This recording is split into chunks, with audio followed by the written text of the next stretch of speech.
online broadcast network, AFTERBUZZ TV. Over 20 million weekly downloads in over 150 countries, and your #1 source for after-show entertainment.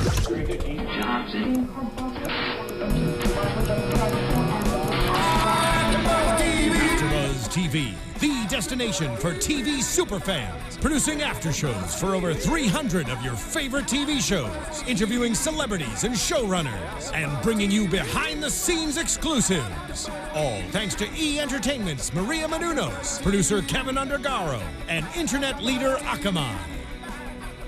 Now, let the buzz begin! That sounds better. Hey everyone, welcome to AFTERBUZZ TV. This is the 100, Season 2, Episode 16, Blood Must Have Blood, Part 2. Thank you again for joining us. I'm Tauri Miller, and joining me today is Mr. Ben Bateman. What's up, everybody? How you guys all doing? Alexis Torres. Hey everybody, I'm doing good. And if you haven't already, make sure that you subscribe, like, comment, and all that stuff. We're on iTunes, we're on YouTube, we're on SoundCloud. Everywhere you want to be, we are. Also, make sure to follow us on the hashtag ABTV100, and also on the social medias, Twitter specifically, my handle being Tauri J. It's TaurijAY. What's yours, Ben? Ben Bateman Media, Twitter and Instagram. Hit me up. And all over social media, Torres890. Awesome. And today we're going to be joined by a very special guest. We're going to have Kass Morgan calling in from the East Coast, so that's exciting. She is the writer of the 100 book series. She was kind enough to send us all these cool books that you see on the table here, which we're really, really excited about. So just real quick before we call, we probably want to establish. I believe she's on. Oh, do we have you now? Yes, Kass? hey guys. Oh, hey, what's going on? Hey! How are you? Good, can you hear me okay? We can hear Yes, you great. just fine. Awesome. You sound amazing. Yeah, we just watched the finale. It was incredible. I guess you live tweeted the whole time, right? Yes, and I had 3 hours to recover because I watched the East Coast feed. So if we were nice. speaking then, I would sound very different. Quite an episode, I would have to say. Yeah, definitely. So many predictions. You don't even know. Cool. So why don't we jump right into it? So we'll start with Clark and Octavia.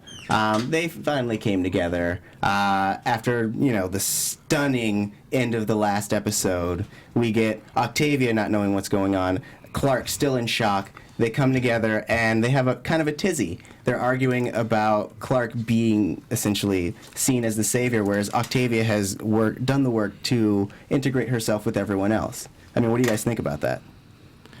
Well, let's start with you. No, don't make me Please. go I was first. going to say, let's start with What Kass. do you think about that, Kass? I want to hear Kass has to say. Nothing. I'm totally fascinated by the relationship, especially since it's so different than it is in the books. I can sort of watch, I feel really invested in them as people, as characters, but it's sort of like sending your kids off to college. You raise them a certain way, but once they're out in the world, it's up to them to decide who they are and what they want to do. So it's been fascinating to watch Clark and Octavia react to very different challenges than I ever saw them. And I just hope they can put their differences aside because I think in many ways they make a great team. Now, because you I'm sure you've watched every episode of the TV show and you've done so much writing, do you feel like you're watching your characters on television, or have you sort of found a way to separate that out just because the book and the show, they are so different, they take different paths? I've definitely separated them, which is great because then I can watch as a fan, which is really fun because I love the show. Though the schedules have been really interesting. So I was writing book 3 while the show had already aired, and people ask me if I start to imagine the actors in my head, and is that annoying? And it's a privilege. Mm-hmm. This is such an incredible cast. In order, to have people like Eliza Taylor and Bob Morley in my head, it almost feels a little sneaky, like I've stolen them or I'm doing something inappropriate, but it's been really fun and really helpful. I like that. Yeah. Do you have a cast member that you really feel like they are as close to the imagination of the character you had when you wrote it as possible? Like, who's the one that matches what you imagine the closest? Or do you have one? Physically, Marie as Octavia, it's uncanny. Yeah. Really? I see that. It was almost frightening when I saw her photo for the first time because it felt like someone had hacked into my brain, but it was surreal and really exciting. She's about as badass as it gets. It's pretty much ridiculous. Oh, yeah. My jaw was dropping in tonight's episode. It's like, oh, I love you as a character in the show. You're so good. Sure. Ben has a reputation for falling in love with 100 characters. Look, they're great characters. What can I say? Oh no, you're gonna get your heart broken at some point. Oh, no. Yeah. Oh, someone's going to die. It's inevitable. That's what she's getting Yeah, at. Oh, yeah, pretty okay. much. I Yeah, was like, no one's what safe. are you saying? Though I do think it's fairly fascinating that this show at this point has managed to avoid killing, for the most part, killing main characters. Instead, it favors wiping out huge groups of people. Right. Like killing 300 to 500 people at a time. Whole populations is like, that's the tearjerker moment, as opposed to like all we've seen is Finn, basically, Finn and Wells. Yeah. Otherwise, it's, nuking a whole floor or detonating 300 bodies or dropping a bomb or letting a town get hit by a missile. Right. That's the tearjerker moment. It's kind of interesting. What's that quote about if you kill one man, you're a murderer, but if you kill a million, you're a hero? Maybe that has something to do with it. I like that quote. I like that quote. I like Yeah. that a lot. The fans are confused. They don't know what you are. They don't know what They're still sorry. trying to figure Hey it out. guys. Cass, I'm playing Wells right now. Dead Wells. Everyone, I'm Wells. Yeah, I'm dead Wells. I love it. So yeah, if you were to jump on YouTube right now, you'd see me covered in blood from neck to nape, I guess. Yeah, I tried with what I had. No, yeah, it was good. Alexis is really just destroying the contest, you. though. It's like not even yeah. close. Seriously. Well, it's awesome because the reason why I have all this craziness, I'm Lexa, by the way. If you can't see me, iTunes or Cass. You look fabulous. Oh, thank She you. looks great. Is my roommate. Her name's Aviva, and she actually works for Wasteland Weekend. If you don't know what that is, Google it because I can't name it off the top of my head right now. But if you love Mad Max, you want to hang out with a bunch of people who also love Mad Max. In September, you should go totally hang out with everybody and dress up just like this in the desert. It's fantastic. That sounds amazing. Oh yeah. So all of the stuff that I'm wearing besides my jacket and my dress is all from her because she runs it. So I got a haircut today, guys. Otherwise, it'd be a little longer, and I would be a little closer to Johnny Whitworth. Well, now I don't have a hand either. If I was this character, so That's true. Oh my goodness. But Spoilers. Tried to be Cage. I hope it. I like it. It looks nice. Oh, What is do that you what I dressed look as, like? Cass? Do I have that much cleavage showing? Yes. Really? Yes, Oh, you wow. do. I'm like straight out of the 70s I right have now. the chat roll up and the video playing, so he's just Oh, like, jeez. oh. Okay. Well, there's no button in the middle here, so The I'm just audience gonna. loves it. It's fine. Oh yeah, they're loving it. Okay. I love how everyone's like, Dead Wells, really? Yeah, right? Soon.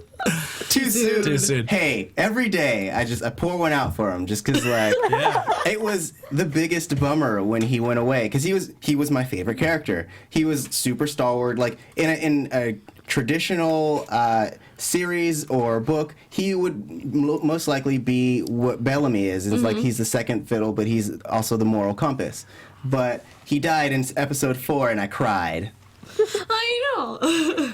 Do you remember watching episode 4 when Wells got offed, Cass, and feeling like, wow, we're going down a path. Like that's where this show's going. Because obviously the first 4 episodes versus everything we've seen since have been very different. Yes, I knew it definitely signified something about the risks the show was willing to take and the darkness they would explore. So it was heartbreaking for me because Wells is a character I love, but it's also really liberating. And I appreciate that the storylines diverge between the books and the show really early because, especially since the books were being published pretty much concurrently, and because books and TV are very different media, it wouldn't do anybody any favors to have 2 similar storylines with people going back and forth comparing. So I was sort of happy for them to kill Wells and allow him to live on in just the books. I think that was an important difference. Right. So you've written 300 books now. It feels like I've written 300. Yes. And you were super, super sweet to send us multiple sets of all 3. It's so funny because I literally sat there and I was like, I bought the first one. And then I was like, okay, Amazon, I need the other two. And every single time it was like, oh, it's either used or something. And I was like, I just want to buy these books so that Kass can just sign them. It would make me so happy. But now I have all of them, so I'm like, oh, well. Yeah, we have all these. Awesome. Awesome. So I wanted to ask you a quick question. As a writer, so your book series here has taken on a bit of a life of its own as far as it's one of these like hot button, just loved by the teen audience kind of books. And obviously the show is its whole own animal now, but the book series falls in line with everything from Twilight to Divergent to, I don't want to say 50 Shades of Grey because that's the wrong thing, but you kind of get the genre that I'm going with. These young adult, enormously popular. As you were coming up as a writer, say 5-10 years ago, did you imagine you would have a book series that fit into that genre that was so beloved by such a wide young audience? Absolutely not. Everything I wrote was always super weird and, if not unreadable, definitely unsellable. So it's been a real privilege for me to work with Alloy Entertainment, which is sort of the brain trust behind the 100. So they actually came to me with the idea, and then they came to me with the seed of the idea of 100 kids being sent to recolonize Earth. It was basically a 3-sentence pitch. And then it was so much fun for me to run with it because I could take some of my interests and my background, but have this incredible structure and this incredible premise. And I don't think I ever would have come up with the idea on my own, but given just that little nugget of an idea, it turned into something I could have never imagined. That's really interesting. I didn't know that. So that you she answered my question. you pitched the idea of the series and then wrote the series to coincide with the television show. That's really unique. You mentioned weird stuff that you like to write? Actually, they pitched it as a book idea. So we wrote it as a book, and it was already written, and then it was sold and developed as a TV show. It just happened really quickly. Gotcha. Okay, yeah. Because the show, I think, premiered before the book even came out, right? Isn't that what happened? No, the book came out about 6 months before the show aired. Yeah. I think I read that it took you 6 months to write the book, and by that time the pilot was being finished up, right? Okay, that makes sense. You mentioned weird writing that you did growing up, unsellable, stuff like that. Give us a couple examples of the kind of things that you like to write, if you don't mind. I'm very curious. Oh, God. Just things that high school and college students write when they're trying to be deep and let everyone know that they're totally misunderstood. I've got to drag some of that up, but God, I think I wrote something about suicidal fairies at some point. I must have been going through my goth phase. The fans are going to go nuts right now. You're going to start getting tweeted about that immediately. I would totally read that. Kickstarter. That is like my genre book for some reason. I would love to see your costume for that. I bet you'd look amazing. I will do it. It'll be some weird grungy looking fairy that's got like blood squirting out somewhere. It'll be great. Yes. But it's funny because the fans right now in the chat world are talking about like 50 Shades of Murphy or 50 Shades of the 100 Cage's hand. Hot. Yes. Nice. I love this. No, it's good. That was a really fun episode to watch. Really vigilante justice on Lincoln's part there at the end. That was nice to see it wrap up like that. Oh yeah. Mm-hmm. I was a little worried that maybe Cage was gonna somehow creep on as a villain into season 3. I kind of wanted him to survive for a little bit, just a little bit. I mean, trust me, instant gratification that he died, but at the same time, I kind of wanted to see where he would be in season 3. Yeah, though, I mean, I feel like all his power was with the people he was trying to protect. So he would basically just become a nuisance, or they'd have to make him kind of shift like they did for Murphy. Yeah. Sure. But yeah, what do you want to... Oh, no, go ahead, please. No. After you, Ben. After you. What I wanted to know, beyond the 100, do you have writing projects in mind that you're working on? Yes, I have something new that I obviously can't talk about, but I've been tweeting really cryptic things, like listening to Take Me to Church on repeat for 16 hours while I work on the scene and just leave people to try to determine what on earth that could possibly mean. Well, that sounds intriguing. Yeah, seriously. I like Yeah, what do you think that would be about? What do you think that would be the theme song for? 16 hours on repeat, Take Me to Church. Well, that could be. The song is about doing it. Is it? Yes. Oh, is it really? I thought it was about a guy being in an abusive relationship, kind of. No? Guys, the only part I've ever listened to is Take Me to Church. I've never listened to any of the other lyrics of that song, so Going to church? I don't know. For 16 hours, maybe? Who does that? See, that's what happens with music. Yeah, it's all interpretive. Yeah. What do you think? No. All right, I'm gonna go bananas crazy. All right, do it, so do it. so your project is about it's about a man being abused and going to church, and at some point he has sex inside said church, and then begs someone to take him back for redemption. Exactly. Yeah, just the YA version of that. But you hit it on the head. Nice. All right. Nice job. Well, Tauri's always on the nose about a lot of things, so. Dead Wells is incredibly I was intelligent. joking. It's probably more akin to the suicidal fairies. But all of this is real true, and I'm really excited to talk about it too. Even if you just wrote me like 2 pages, like a short story, I'd still read it and love it forever. Oh, thank you. Have you gotten to spend much time on set in Vancouver? I spent one day, which was pretty much the best day of my life. Really? I was so nervous and so excited. I didn't think I would be able to get a word out, which was fine because I thought I was just going to watch. But then I was sent with a camera crew to interview the actors. Wow. And Very nice.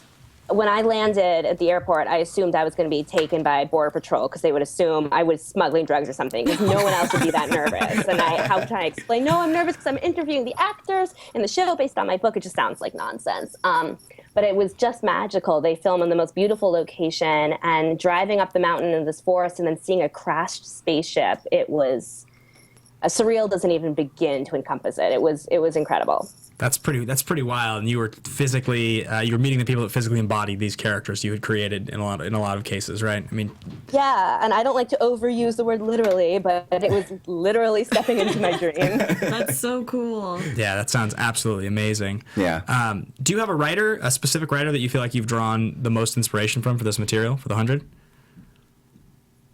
It's really a mashup of a bunch of different things, but I'm a big sci-fi nerd, as evidenced in the names of the characters. The main characters are all named after famous sci-fi writers who I love, which I assume you guys picked up on. Some of them. I mean, I'm definitely a loose sci-fi fan. I mean, in terms of written work, I'm a big sci-fi movie fan. Give us some examples for the fans. Let's see. Well, Clarke is Arthur C. Clarke, and Wells. Anybody? HG. H.G. Wells. Exactly. Sure. That's what I got from that. I was like, are we talking about Wells? 'Cause And Octavia's a tricky one. Anyone?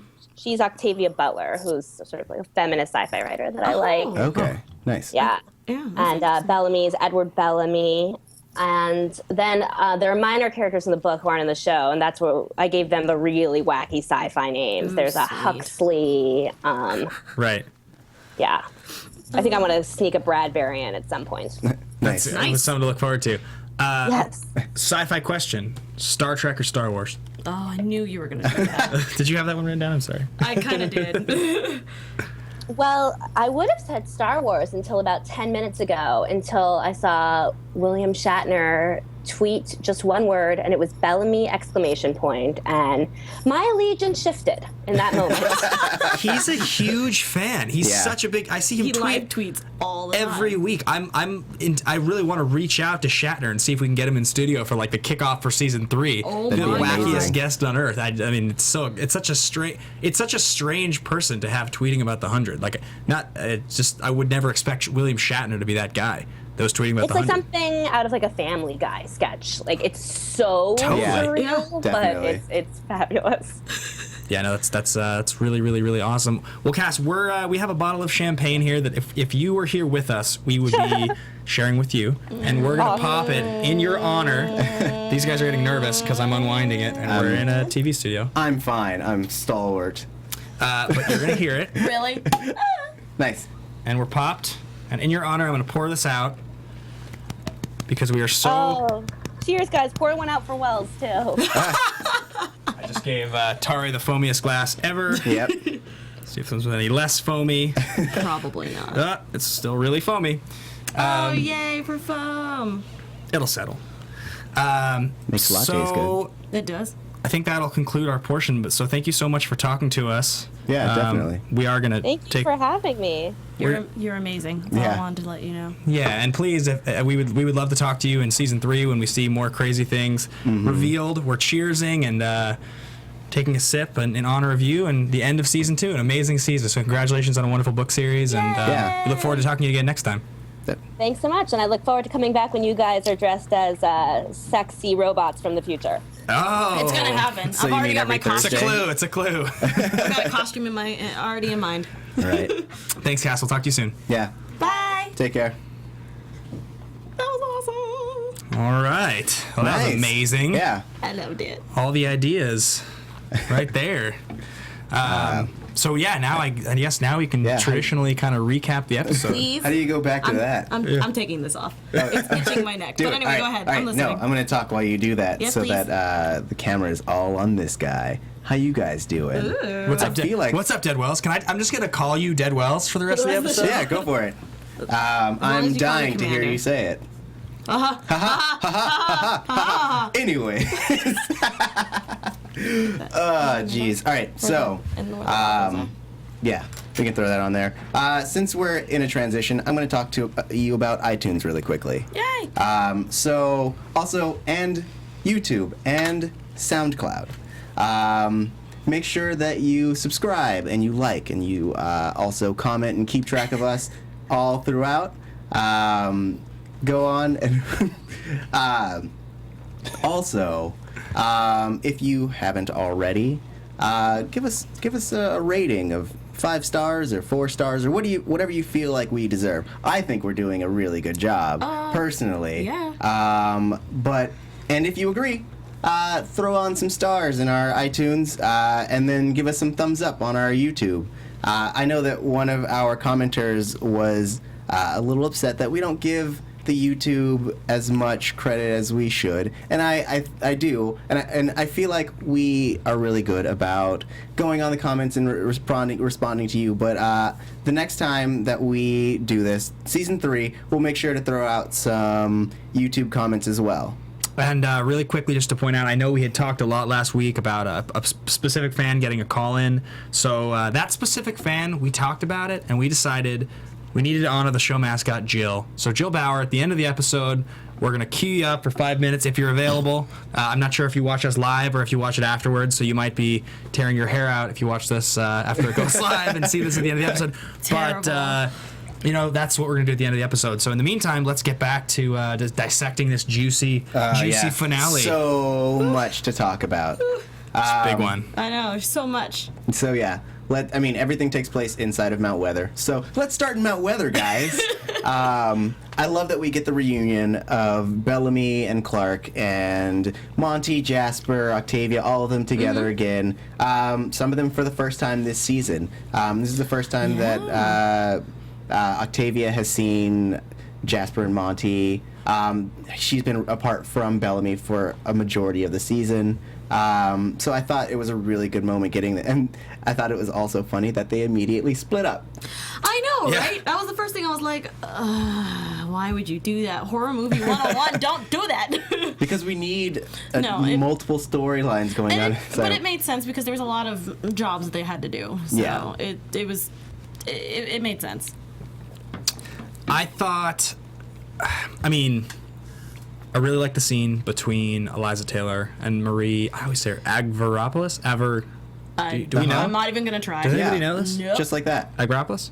Sure, yeah. Yeah, sure. Octavia? Yeah. Octavia. Yeah. Clark and Octavia, it was awesome. It was great, the two of them.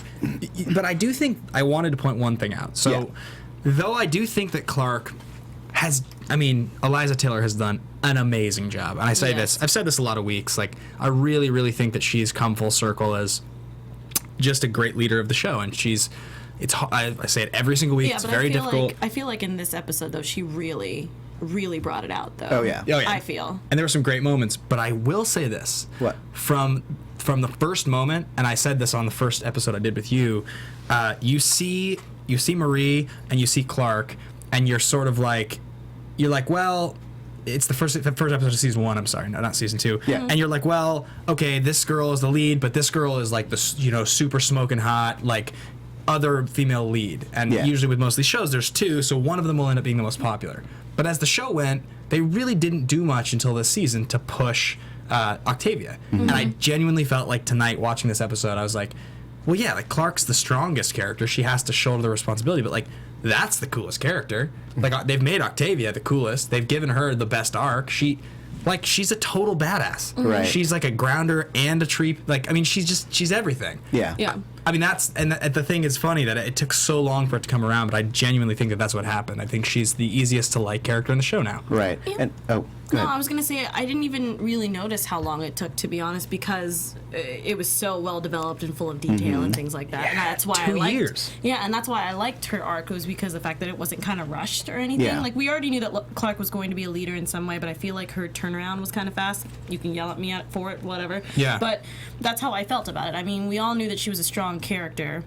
But it wasn't like how Octavia was, like how we said before, where, you know, she's sitting there like, we're here, bitches, to like throwing freaking knives like and daggers across the hallway. Like that's a huge difference than what any of the other characters have gone through. Yeah, just ultimate badass. Yeah, and I would argue that like Clark isn't necessarily a stronger character.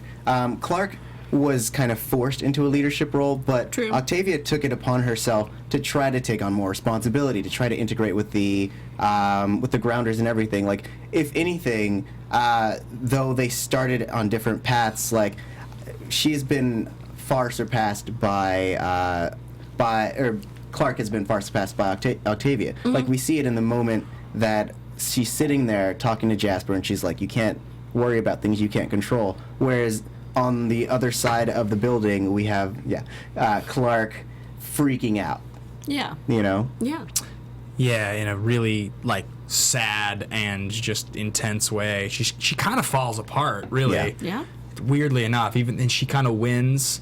I know I'm jumping way ahead. I didn't much care for the last scene. I didn't like it. Her wandering off into the woods. I know that's like the end of the episode, Right. but it's like the conclusion of her arc. And I just felt me either. it just felt like melodramatic and like, what are you doing? There's reapers out there somewhere. You have a gun. You're one person. Like you. Well, I mean, at this point, I guess all right, we'll talk about that real quick. Yeah, sorry. It's fine. Well, I feel like, I mean, at this point, the grounders kind of know about how to get rid of the reapers, like, because I mean, it's essentially weaning them off of the drug that they're on. So, but beyond that, I felt like it was a good moment because it was her understanding Dante, because this whole time we've seen Dante as kind of like a neutral evil, something like that. Right. Whereas, and all this time she's been trying to play up as the good. She's been trying to do good, but we have that moment with Dante where he's like, I'm not going to be a part of my people because I haven't earned that right. Like, I've done too many things to set me apart from them. Right. And so I felt like that was a reflection of that moment, and I think that it was her finally understanding what it takes to win a war. Yeah. Yeah, I mean, she definitely went through a ton. At like the last 3 episodes, like crazy amount. Yeah. But I mean, we won't really go into that. Anyway, let's stick with the first bit that we can take All through right. the whole episode rather than recaps, but reactions. So Rewind it back. Start with those 2, and we get into Mount Weather. Yeah. So I mean, jumping off of that, we get Clark and Dante. So her, Bellamy, and Monty go into Dante's chamber, not realizing that he brokered the deal between the Grounders and Mount Weather, and so they're trying to get his help, but he refuses. So they take him to the what is that called? The control room, and hold him hostage. I mean, did you guys think that it would work? Did you guys think that Cage would give up everybody just for his dad? Nope. No, he was like threatening to lock his dad out of the building earlier. I mean, I didn't think Clark was just gonna shoot him like that. I did. He thought she was just gonna kill him. I mean, I feel like we've seen her test us at one, like a lot, especially since like the missile and everything like that. I feel like even though that was more of Lexa's kind of, you know, advice kind of creeping into her ear, I feel like now she does understand after everything that's happened that she needs to do literally whatever she can do to get her people out. And if killing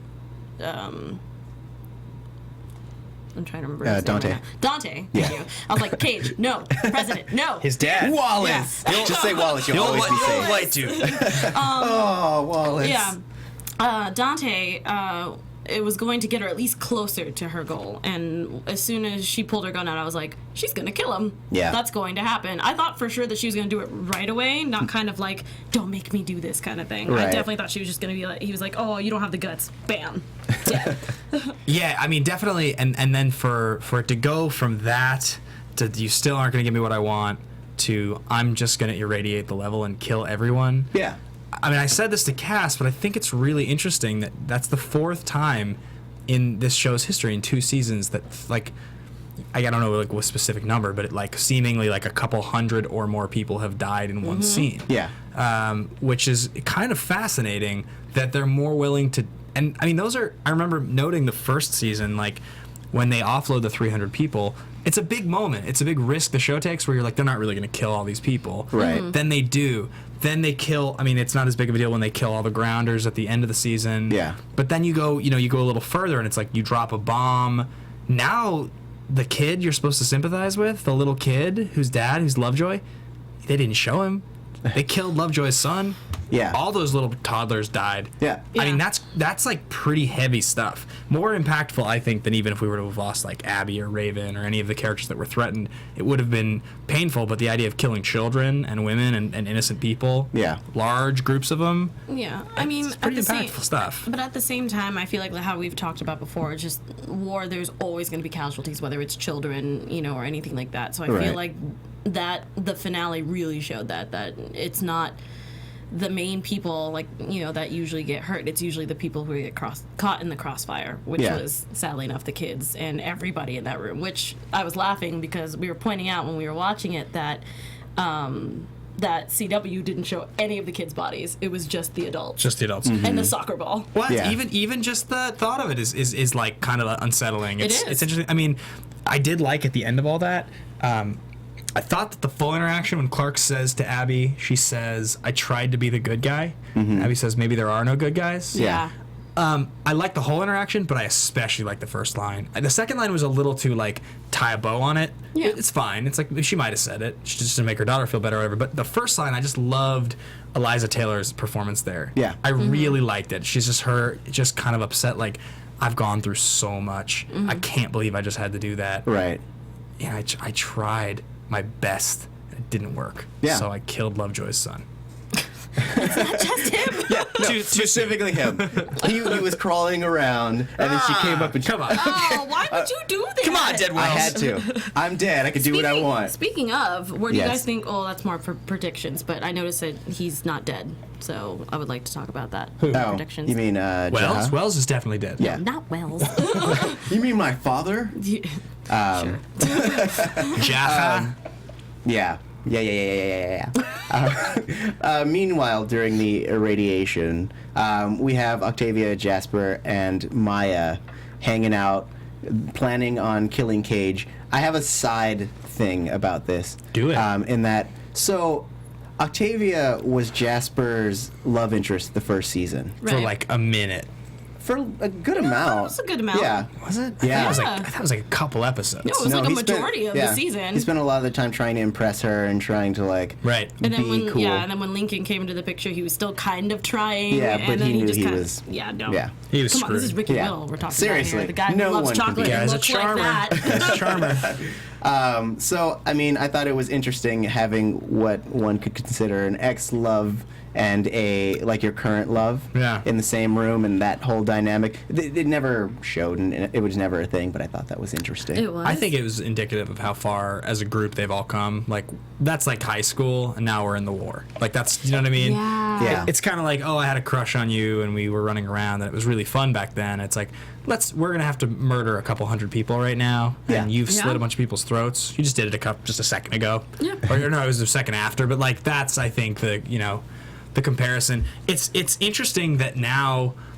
as the season's over, you don't have that silly division that we kept talking about of like the lighthearted storyline over here and the really intense storyline over here. Yeah. You know, it all just hit the fan, and I mean, it's the finale. It makes sense. Yeah. So anyway, I mean, we technically had a lighthearted storyline with Murphy, but I mean, it was. I mean, the way it ended, but and we'll get there. some setup. But so the way that we had been setting up this Maya conflict the whole time is, I mean, she had very few options. She wasn't immune to radiation. She needed to escape, but she couldn't be with her people. Right. Did you guys think that she was actually going to die this episode? It's weird, when she was sitting there melting, I was like, I feel like actually my prediction 1 or 2 episodes ago was that she was going to die. I'm pretty sure I had said that, but she was sitting there and I was like, of course.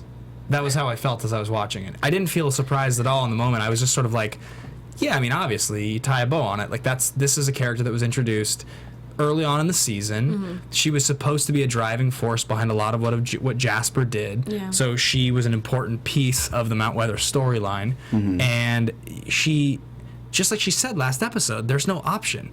She doesn't have a second option. You're not going to use the bone marrow from the 100 to save Maya, and then she can go out in the wild with them. It doesn't even make any sense. She represents that storyline. So for her to die, and it's the ultimate tragedy for Jasper. Yeah. It's an expendable character for impact at the end of the season. Everything, you know what I mean? It just all lined up for me. Like, not that I wanted to see her go, but when you talk about which character is the easiest to kill off in this episode, she's kind of the easiest. It actually made me a little bit like thinking about each time this season that one of the main characters or sort of the important characters has almost died, or in a position where they sort of should have died. I can't actually believe that Abby and Kane and Lexa I knew this was coming and up too. Indra, I can't believe they all survived. You think about a bomb went off, and like Indra looked like she was dead. She was shot. She seemed to be just fine. Like Kane almost was dead. He was just lying there. You're like, he's dead. Right. Yeah, but they got him back to the camp in time. I mean, they have protagonist armor. Did we see a scene where Abby and that group got abducted, by the way, or was that just they said there's a small group, go get them, right? Yeah, that was it. Yeah, that's what I thought. Yeah.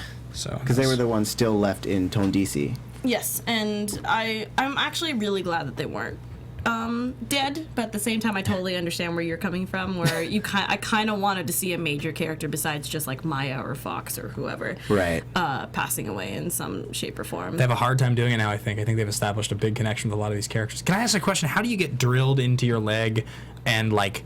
I mean, I know Abby was on a stretcher and Raven was being carried, but it feels like they're just like, yeah, you can just drill into people and they'll heal in like a couple days. Well, yeah, you have to make a tourniquet and then put pressure on the wound. Harper's fine. She was like drilled for days. She's still alive. I'm so proud of her. I even brought that up when he was like Harper and he gave her a hug, and I was like, yeah, Harper's still alive. Get it, girl.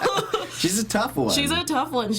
But I feel like if Harper's still alive after all that, and they were doing like, I don't know how to put this, but like extensive drilling. They were doing some intense work. That the fact that Abby and Raven was only one part of their leg, and they weren't really doing too much. They went into Raven's stomach. Did they? I missed that. No, they went into her leg. Did they? I thought they went into her stomach. Felt so bad for Lindsay Morgan. I remember it's the leg because I was like, is that the leg that she can't really feel? That's what I was thinking. I was like, is she? I couldn't tell. I mean, she screamed, so I'm assuming she felt that. Yeah. But I mean, I don't know. Her stomach to me, but I could. Stop checking out her body. That's not what I was doing. God, you guys are so unfair. It's the alcohol talking. Yeah, totally.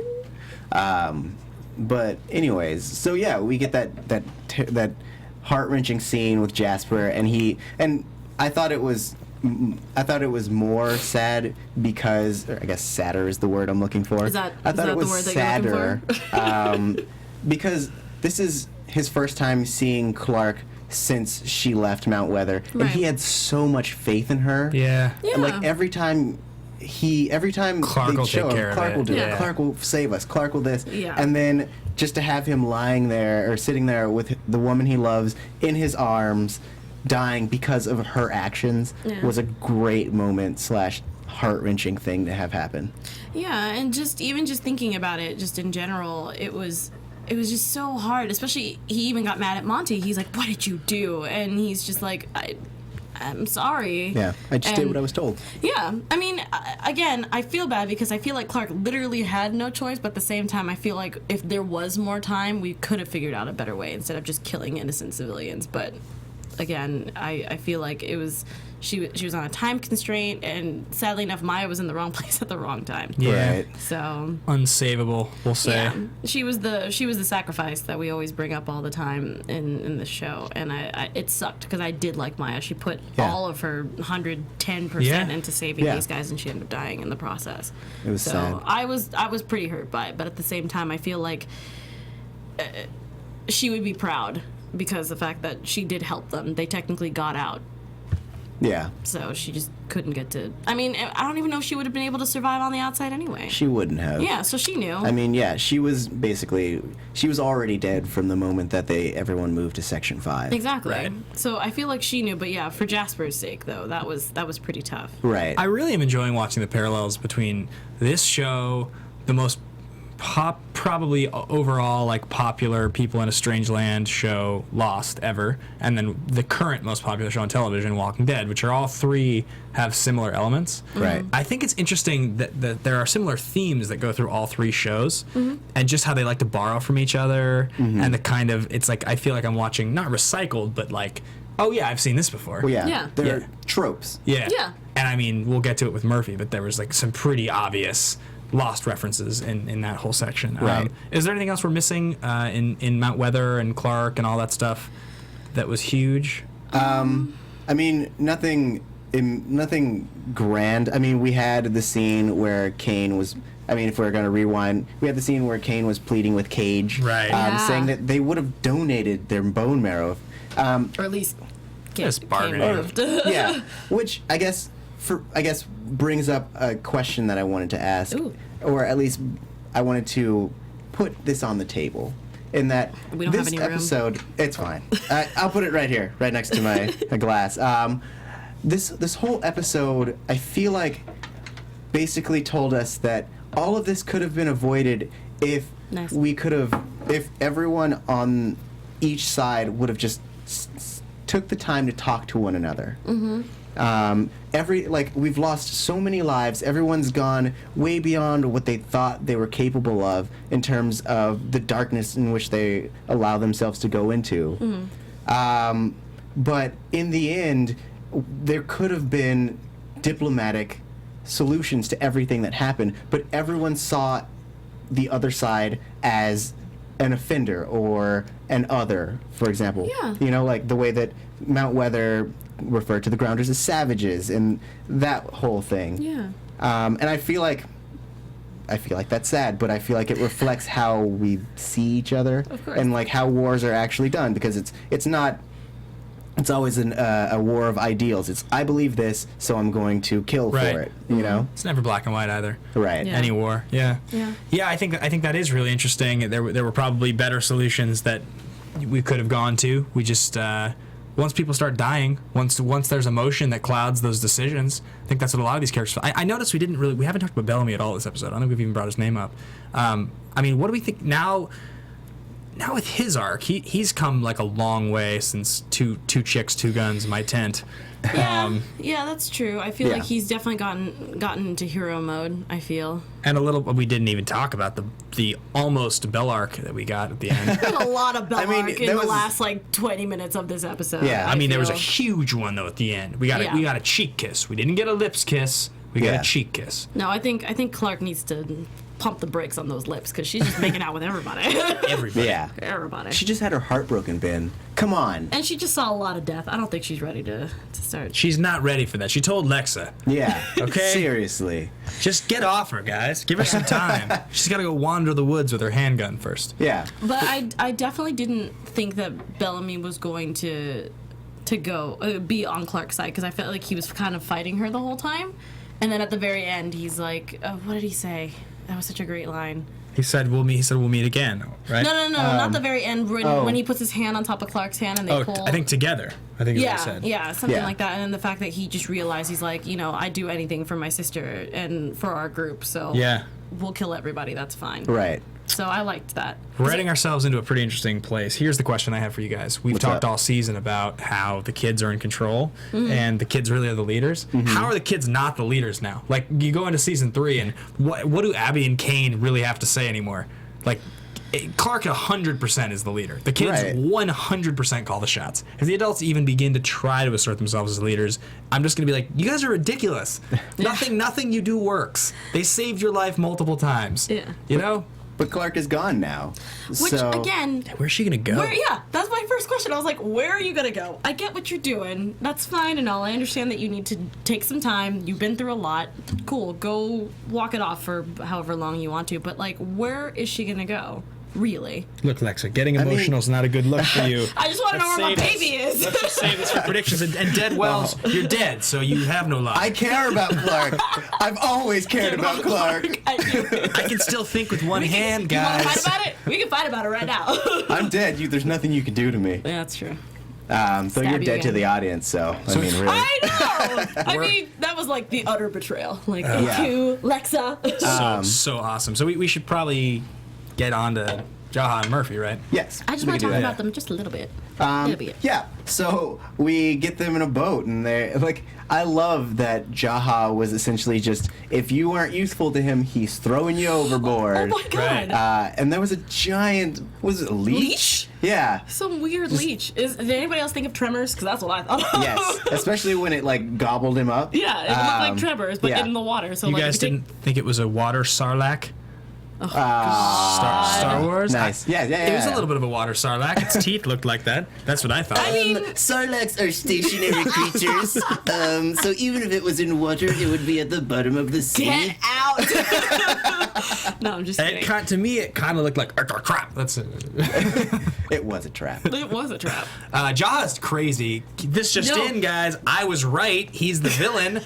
He's going crazy. I'm sure of it. And yeah, that was like an aha moment that I had at the end of the episode, right? What if Jaha's the new villain? I think I was totally right. I think he's going, I mean, not to jump into predictions, but I feel like he's more of a puppet. He's an instrument for someone's game. Especially with, Allie. Yes. Right. Has anybody else figured out if she's like an acronym or something? If you do, I want to see it in the comments. The hottest video projection I've ever seen. Dude, I don't care. I thought of Smart House, and then I thought of this. And I was like, why are all the AIs hot? It stands for Artificial Lovely Lady Intelligence. Look at you. Yeah. I like Wait, that. Artificial Lovely Lady Intelligence? You're using 2 letters from intelligence? Like the I and the E? No, ALLI. Oh, I was thinking there was an E at the end of Allie. Oh, no. Usually there's a Y or an IE. You're thinking of a totally different Allie. Yeah. There's a lot of different ways to spell it. Oh, you're thinking like, okay. Yeah. I can spell, guys. I was like, wait a minute. Yeah. I so think funny. I think that like Oh my god. I felt like the whole Jaha is the new villain storyline was evidenced even from like the first scene where they're on the water and he stops rowing and he's like, "Get back to rowing, son," or and then he's like, "My man." But I really felt like it was even just his attitude and the way he's like sort of a dictator. That's clever. Somebody just told us. Yeah, they spelled it ALIE, and some Jonal Blen said a lie. Yeah, I like that. It's clever. I really do. Yeah, smart. I felt like the Jaha's, and then he throws somebody, a person whose name is escaping me. Oh, yes. I think it's Carl. Colin or something. Colin? Yeah, something. He throws somebody over the edge, and Murphy gets Craig. So one guy gets eaten by the water sarlacc, and then he throws somebody else to the water sarlacc, and then they keep going. And then we got a sweet shot of the water sarlacc eating someone. Yeah, comes out of the water. Great. I love when the show uses it. Ridiculous. I was like, Jaws. Yeah, it's awesome.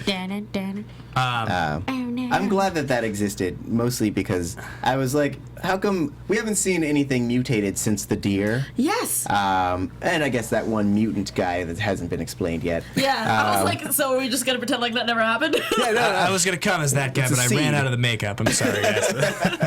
I was working on it all afternoon, and then I stopped, and I became Cage instead. So you became a monster on the inside. Yes, look at that. Very nice. Look at Tauri. That's what I do. You're amazing. So yeah, they show up, and I was sort of already like, and then Murphy's getting all upset with Jaha. So I just feel like I can't see a scenario where what they're doing with the plot right now, they're gonna take Jaha into a noble place. I don't see, like, I don't know what the story would look like if he was gonna become an integral part of the good guys again. It just seems like he's kind of he's in this weird place where he's ready to be misled. This is what it is. Right. Yeah. He's weak, and I think he's too full of faith, and he's ready to be influenced. Yeah. Yeah. It's time for him to be brainwashed, I feel. I feel like he's actually kind of been teeter-tottering on that brainwash, especially since he was going mad in the Ark before he came down in the missile that apparently this AI just has. Yeah. So, again, not to get into predictions, how in the freaking world did this missile get nicely displayed in this lovely mansion out of bum frickin' nowhere? I still think it was the drones gathered together and then picked it up and then put it where it needed to be. If they can deliver Amazon packages, I mean, they can also... you have a point, good sir. You have a very, very good point. This makeup is making my eyes water. But I'm also just really emotional because I'm just don't cry. Well, because not to completely dismiss Murphy, because obviously he was just having a grand old time in that lighthouse. But I mean, the scene with we don't obviously learn the guy's name on the tape. Yeah, but The pretty boy in like the captain's jacket. yeah. And Like a cocktail jacket. Who Ben is also dressed as. I don't even yeah. It's a good looking jacket. I wish that had come in that. It was a red jacket. Dear God. And the fact that he committed suicide, it definitely leads to a lot of questions. Well, you're supposed to assume, I believe, that who he's talking about told him to launch the missile is Allie. Is Allie, yeah, which we all talked about. And you're we should probably just get into predictions, probably. Right. Yeah. I will say this kind of, I don't know if you guys have seen Battlestar Galactica. Just bits and pieces. I watched the whole thing. This made me really think of that, in that, like, Allie would be, I don't remember her number, I want to say it's number 9. The person who seduced Gaius Baltar into helping nuke Number Caprica. 9? Oh, I don't remember the number. Number 6, I'm almost positive. Number yes. 6? Thank you. Yeah, thank you, Josh. I was going to just kill upside me. down, yeah. At Radio TFB, everybody tweet him. He's very knowledgeable on the subject. Awesome. Yeah, that's seriously. I love him. He's amazing. He's great. He is. And handsome. Yes, he is. Very. But yeah, so this really made me think of that. And I know that Battlestar was originally a inspiration for Rothenberg when he was writing That's and right. developing this series. remember that. So I'm hoping that they kind of use that as a jumping point, because we don't have a lot of information about like what started the nuclear war, what caused Earth to become uninhabitable. So I'm hoping they really dive into that. And so I hope so, too. that said, predictions. Predictions. And now, your AFTERBUZZ The only bad thing TV. is because I'm watching a new British show. It's called The Prisoner, and they're talking about numbers. Yeah. But that's what I was thinking of. I'm like, Battlestar Galactica. I'm the prisoner's the best. I don't know, but that's what I was thinking of, and I was like, oh, my brain's not all there. But anyway, we were talking about that we think that Allie obviously is the lady we were talking about, but our predictions were going all over the place. Like, I was saying that maybe Allie is a version of, like, his wife or girlfriend back in the time, and then maybe he didn't see her being perfect, so he made an AI of her, kind of, or she died from something, so he made an AI, and maybe the AI obviously went awry. Yeah, it And- Skynetted. Yeah, it's Skynetted, and then he ended up killing himself. Yeah. That's my prediction, and then I don't really know what they're going to do with her story besides obviously influence Jaha to do something stupid. Right. What do you think, Ben? Clark's gonna go off into the woods with her I totally handgun forgot and about her Clark. sweet cloak. I think she's wearing a jacket. No, she's wearing a So cloak. sweet. She has like a Yeah. metal hand. It's really cool. She's This guy just in his awesome. fashion. She's awesome. Bellamy's he's gonna go after her. I mean, he's not gonna. Yeah, I can't see him just chilling out at the Ark and just I keep wanting to call it Camp Jaha, but he's not there anymore. I think they're gonna start out season 3 with him going after her, and we're gonna experience Bellark when he finds her. I think that's how they'll kick off season 3. Do you Right. think Octavia's gonna go with him? Maybe because the thing is, I was she's trying to still pretty figure mad out. at him. I was trying to figure Mad out at like at Camp Jaha, like what would Octavia's role be at that point? She's kind of like a warrior, but she's like now she's seen both sides. I don't think she would become a leader of the Grounders. No, But- I think that's gone. Yeah, she's been rejected already. We didn't talk about Lincoln. Sweet and handsome with jacked abs. No. Yes. Not just him as a person or a character, Ricky Whittle, but his sweet.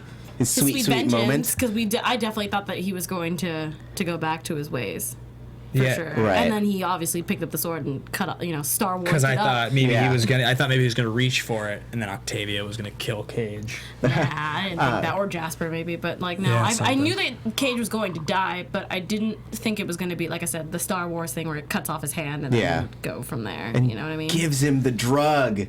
Which is so great. That was so great. I felt like we missed that, so I wanted to sprinkle. Oh that yeah, back in there. yeah. I feel like thinking that he was going to take the drug, it was influenced by him being here, saying that he personally wanted Lincoln to be affected by this drug, like through season 10. Right. So then we're like, oh yeah. Of course he's going to take the drug. But I thought, I agree with Alexis that it was great that he.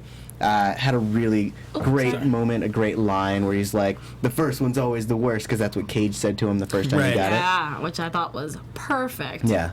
Well, it's nice too that like he it's not like he like just stands up like a Beauty and the Beast sort of moment where like I'm the only one. Well, that's the wrong analogy. Completely forgot I ever said that. It's not like he just stands up in like an I'm gonna overpower this addiction moment. I'm stronger than this. It's like no, I'm gonna reach for my sword and swing my body. Yeah. And Yeah. like get a lucky shot on your hand basically. Which was awesome. Yeah, and like he succeeded because of that. Like if he had swung once and missed, Cage would have maybe stepped back and he would have just fallen back down. You know what I Right. mean? It wasn't like it's not like a bigger than this. It's like one desperate attempt sort of a thing. Right. I was hoping that maybe it was going to like kind of scare us, and like he would have missed, and Yeah. then he injected him, but it wouldn't have done anything. It would have just been like, oh, I don't need this anymore. Toss and then Right. stab or something like that. Yeah. But there is a question before we keep going with our predictions. Jason said the bombs went off in May 2052, but in the garage where they found Lincoln as a Reaper, there was a Christmas song thing. So I'm confused. I didn't think about that. Interesting. Wait. I'm assuming that the person is talking about that parking garage? Yeah. Yes. Well, yeah, that was inside of a car. You keep things in your car that you don't normally have True. around with you. Yeah. I mean, and we don't know what that storage garage was for. It could have been Yeah. for someone's apartment. It could have been long-term storage for someone who was on a trip. Jimmy the Maggot says Cage is not dead. What Yeah, do he you just got guys his hand. Well, it looked like he died when but it's true. He could be alive. They did leave that open because it's Right. not going to stab him through the head or something. Quick aside. Yes. This would be the moment if Jill Bauer is going to call in. So I'm putting it out there, Jill. If you're watching, you should call in right now. And if not, then we'll get you next season. I'm just going to give you the Skype number so that you have it in case you are able to call us. Right now. But in the meantime, thank you to all of you all season for keeping up with us and watching and tuning in, especially now that we're able to stream live sometimes. The chat bar and everything. Your comments have been invaluable. I love to interact, whether or not they are supportive or they're critical, and continue to interact with us through the off season. I'll still be following everybody on the Twitter, Yeah. whatnot. We'll be sending out news Yes. and gossip, updates. Somebody asked, where do you think the City of Lights is in accordance to our world? I'm really curious. In accordance to our world? I thought that the solar panels were the City of Lights because the light reflects off of it, Right. So I thought that that's what they meant by that, but obviously we find out that obviously I'm guessing the solar panels are what is functioning Allie's mansion. Yeah. So I mean, yeah, my original prediction for the City of Lights was Atlantic City, but now that they've crossed a portion of water, I'm going to assume that was one of the Great Lakes. yeah. So I would assume that it's probably somewhere either in, because I don't know which direction they set off in, I would say either it's in the southern Canada area, in like maybe Michigan. Ooh, do you think Clark's gonna find the City of Lights? That would be cool. That would be... Because, I mean, obviously we know that Jaha didn't find it. Because I Right. don't think a mansion is the City of Lights. Because I don't know why that group would be like, yeah, go to this mansion. So I feel like maybe Clark might stumble on it. Maybe that'd be kind of nice. Yeah. So Jill, if you are watching right now and you would like to call in right now, the best way to do it would be to tweet at any of us right now, your Skype username, and we will call you right now. So if we don't hear from you in the next couple minutes, we will have to do it next season. But in the meantime, we can do our sign-offs, and if we hear from Jill, we'll take a quick phone call. Okay. Did you have any predictions? Okay. Oh, wait. Yeah, I was like, did you have a prediction? Because I felt like I was the only one that predicted. Hey guys, they can all call in at 424-256-1729. Thank you. Well, there you Sweet. go. I didn't mind. I think you have predictions now, right? Yeah, I'll be quick. So I assume that Murphy is going to hunker down in his lighthouse, or he's going to try to explore what happened in that place. Also, I'm going to assume I would like a lot of episodes with Clark trying to work through what I assume she's going to have some kind of PTSD. Right. So I'd like to see some episodes of her trying to work through that. Yeah. And maybe stumbling across some of the desert people as she goes, and maybe becoming like one of their prophets, because there seems to be a religious aspect that's being introduced into the show. And then I will also predict that Bellamy will stay in Camp Jaha, and he will try to assume a leadership role, and hopefully they'll find some kind of democratic system and try to rebuild, or it's going to be a venture to find the other portions of the Ark. Yeah, because I forgot about that. They're probably somewhere. Still out there, yeah. Yeah, and they're not being jammed anymore. Yeah. Cool. You think there's actual survivors, though? I would hope so, yeah, because I mean, we got those people that were hanging off of the side of the cliff, and they joined Camp Jaha. True. Yeah. Maybe? So we'll see. So cool. Is that, you guys have anything else? That pretty much does it for me. I'm super sad that this is it, guys, until season 3, which obviously we don't have a release date yet, but we will be tweeting, and you guys can obviously tweet, Facebook, Instagram, all those great things, because we like to hear from you, and I love hearing what you guys have to think about the theories and stuff like that, especially for season 3. And where and can we're all they going to be find back here. You can find me on Instagram, Twitter, and Facebook at atorres890.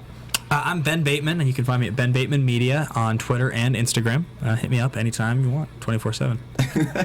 2 a.m. mostly. And I'm Tauri J. Miller. You can find me on Twitter at Tauri J. It's TAURIJAY. You can also find me on Facebook at facebook.com/Tauri J. Miller. That's JAY. Oh, guys, tell them what shows you guys are doing while we're gone, so they can keep watching us. You can also find me on The Flash, Panel, Arrow, and something else which I do not remember at the moment, but it does not matter.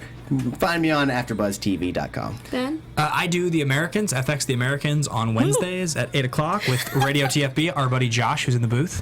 That's a good one. I do The Branded Athlete, which is actually a sports show on Black Hollywood Live at 6 p.m. on Fridays. If you are a sports fan, I'm a huge sports fan, so you can tune in there.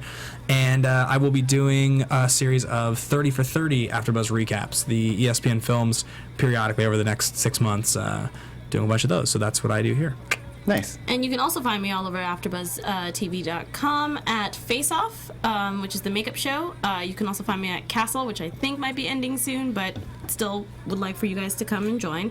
And I'm also on Black Hollywood Live for the Geek Nerd Tech doing the video game segment. Super awesome, Black Hollywood Nice. Live.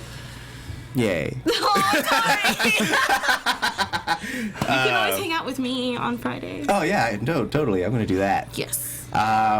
But again, thank you for joining us this whole season, following us on our own personal arcs, and essentially being amazing fans. Thank you for all the comments. Thank you for all the likes and subscribes and all of the wonderful comments and tweets and things that you've done over the course of the season. The show wouldn't be half as fun if it weren't for you guys. So once again, we thank you. And so until the fall season, until we see you again, take care of yourself. Thanks again for joining, and stay grounded. Bye, guys. Stay grounded, guys. From executive producers Maria Menounos, Kevin Undergaro, Phil Svitek, and the entire AfterBuzz TV staff, we would like to thank you for listening to the AfterBuzz TV network. To watch or listen to other after shows and post comments or questions, be sure to visit AfterBuzzTV.com. I'm Sir Richard Wentworth, and this has been a presentation of AfterBuzz TV. Buzz you later! The views expressed herein are those of the hosts only and do not necessarily reflect the views of AfterBuzz TV or its owners or principals.